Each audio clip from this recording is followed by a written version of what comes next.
In today's video, I'm going to teach you how to connect Google Drive to Gemini. By the end, you'll have Gemini securely linked to your Google Drive so it can reference your files, spreadsheets, and documents when you ask for help. I'll walk you through the process clearly and share a few tips to keep things smooth and secure.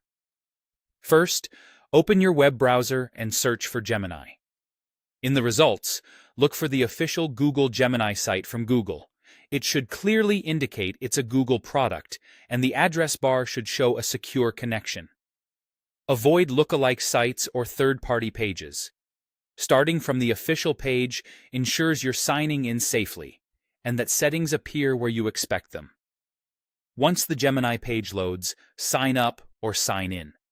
If you already have a Google account, it's best to use the account that owns the drive you want to connect.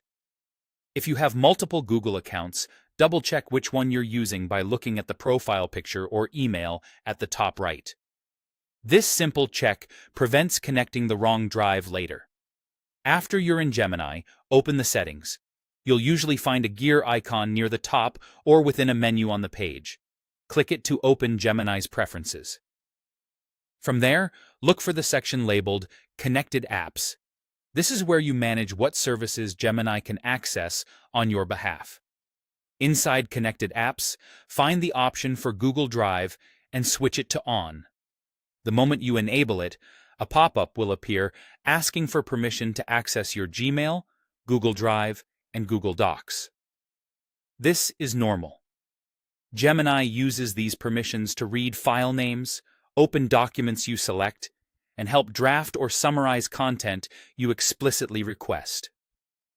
Review the details, and if you're comfortable, click Connect to confirm. Depending on your browser, you might see an Allow or Continue button. Just follow the prompt to finish.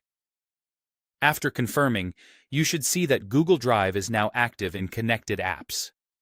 That means Gemini can reference your Drive content when you ask it to, within the permissions you granted. If at any point you change your mind, you can return to the same settings area and turn the toggle off to disconnect.